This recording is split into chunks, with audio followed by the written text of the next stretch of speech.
वाशिम जिल्ह्यातील मानोरा तालुका अंतर्गत येत असलेल्या ग्राम हिवरा बुद्रुक येथील जिल्हा परिषद शाळेमध्ये MPSCI लर्निंग लिंक फाउंडेशनसाठी 5 दिवसीय उन्हाळी शिबिराचे आयोजन करण्यात आले होते। या शिबिराला विद्यार्थ्यांचा उत्स्फूर्त प्रतिसाद मिळाला।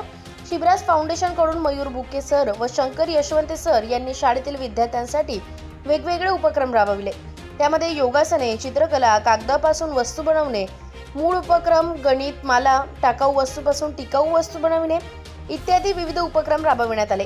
या कार्यक्रमामध्ये विद्यार्थ्यांनी उत्स्फूर्त सहभाग नोंदविला।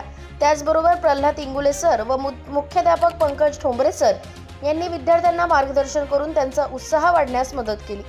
त्याचप्रमाणे गावच्या सरपंच सौ शालुताई वाघमारे, गावातील प्रतिष्ठित नागरिक भारत वाघमारे, वीरेंद्र यादव, राजू चंदनकार, सुरेश तुळजापुरे, आशाताई भोयर यांनी सुद्धा शिबिराला उपस्थिती नोंदवून विद्यार्थ्यांचा उत्साह वाढविण्यास मदत केली। शेवटच्या दिवशी भारत वाघमारे यांनी विद्यार्थ्यांना अल्पोपहार व खाऊचे वाटप करून या 5 दिवसीय शिबिराचा शेवट गोड केला। महाराष्ट्र विजन न्यूज जिल्हा प्रतिनिधी देविदास पारसकर, कुपटा, वाशिम।